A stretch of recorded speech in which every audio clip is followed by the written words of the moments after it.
Ho sempre preferito i giochi single player a quelli online, quindi quando guardate la mia lista dei più giocati di un dato anno è per lo più classificata in base ai titoli e giocatore singolo che hanno richiesto più tempo per essere completati, vero Assassin's Creed Odyssey e Valhalla? L'eccezione a questa regola è Crash Team Racing Nitro Fueled, che mi ha rubato oltre 600 ore della mia vita. Potrebbero sembrare numeri da principiante, ma l'anno scorso ho passato tutti i weekend per almeno 4 ore al giorno a giocare online su PlayStation con il caro Bugaboom.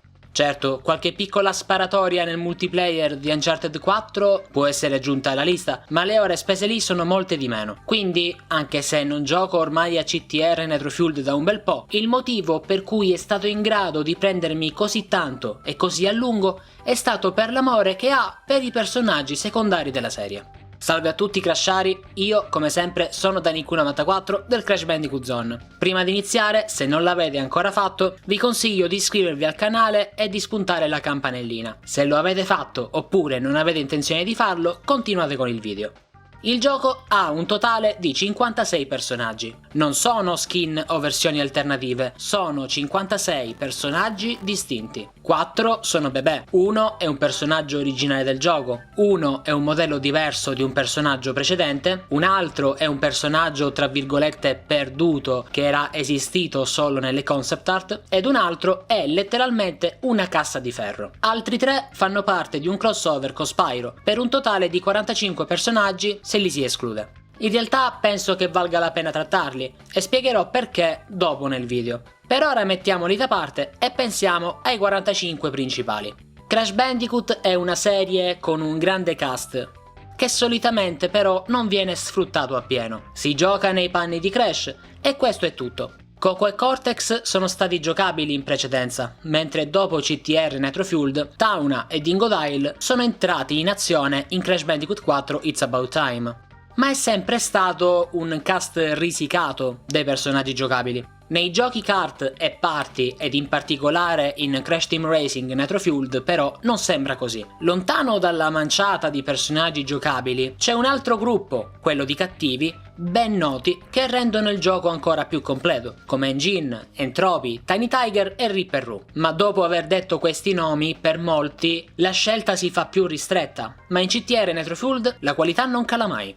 Due dei miei personaggi preferiti dell'intero roster di CTR Nitro Fueled nel periodo Gran Premi sono Amy e Megumi, due delle Trophy Girls dell'originale Crash Team Racing, riportate qui e ridisegnate. Questa volta con tratti di personalità effettivi. Amy è un maschiaccio atletico, mentre Megumi è una ragazza giapponese più alla moda. Per la cronaca, le altre due Trophy Girls sono Isabella, che è diventata una stella di ghiaccio dell'Europa dell'Est, e Liz, una sfacciata londinese. Sono tutte grandiose a modo loro, ma Amy e Megumi sono quelle che ricordo di più. Le ragazze trofeo sono il miglior esempio di come CTR Nitro Fueled renda bene anche i suoi personaggi secondari. Crash è stato il protagonista del franchise per oltre 25 anni, mentre Cortex è stato il cattivo centrale per tutta la sua intera esistenza. La personalità aggiunta a queste 4 ragazze e ad altri personaggi successivamente rilasciati nel gioco le renderebbe scelte papabili per un nuovo titolo platform, perché con le loro personalità non sfigurerebbero davanti a personaggi che hanno avuto il riflettore puntato dall'inizio della serie.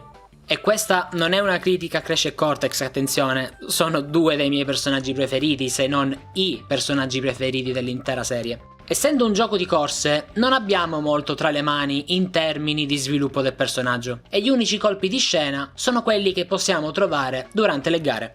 Con una narrazione limitata che rimane la stessa indipendentemente da chi è al posto di guida, pensate che si può anche cambiare pilota liberamente nel corso della storia, i personaggi devono fare affidamento sul loro carisma per brillare rispetto ad altri. Hanno bisogno di dirci chi sono all'istante, ma al tempo stesso farci credere che c'è molto di più sotto la superficie.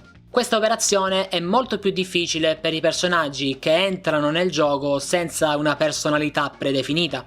Eppure prendono vita in modo così efficace in CTR Nitro Fueled che non sembra che si trovino in svantaggio rispetto ad altri. Lo stesso vale per personaggi come Nash, Ghiri e Yaya Panda, che si uniscono perfettamente con il resto del cast nonostante siano degli estranei rispetto ai pezzi grossi.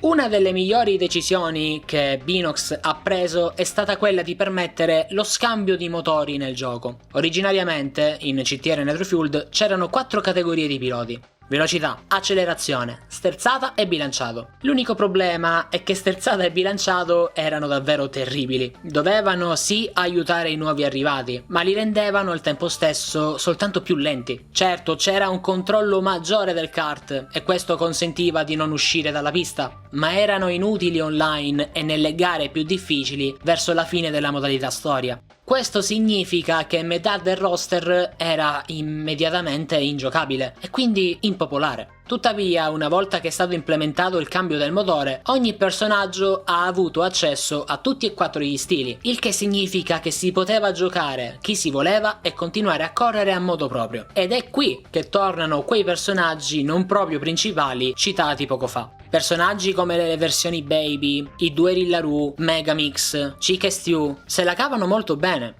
Husty, per esempio, si sente come se facesse parte del cast sin dal primo giorno, anche se prima esisteva solo come uno scarabocchio di Bob Rafei inserito per errore nella cartella di CTR nel suo sito portfolio. Per quanto riguarda la cassa checkpoint di ferro, è semplicemente divertente, ma è una gag che funziona solo perché gli altri personaggi brillano di luce propria.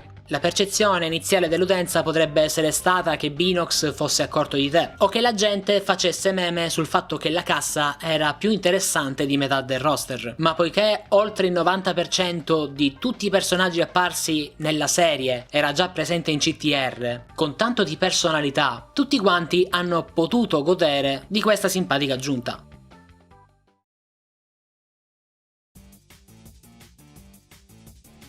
Non so bene quale sia il futuro di questi personaggi. La Tauna che abbiamo giocato in Crash 4 proviene da un universo alternativo, ma prende chiaramente spunti dalla versione di CTR Nitro Fueled rispetto ai suoi precedenti ruoli di damigella in pericolo. Nel frattempo, Oxide stesso fa un'apparizione in Crash 4, assicurando in qualche modo un legame tra gli spin-off di corse e la continuità principale. Penso che sia difficile reintrodurre personaggi come Zam e Zem, e a meno che non ci sia un sequel di CTR, cosa che mi auguro, Nitro Fueled è sia il primo che l'ultimo capitolo in cui vedremo Hasty. Ma ci sono tanti fan là fuori che hanno preso a cuore questi personaggi, soprattutto le Trophy Girls, e quindi in futuro non mi meraviglierebbe, in un titolo platform, rivedere i bicipiti di Amy o il sorriso kawaii di Megumi.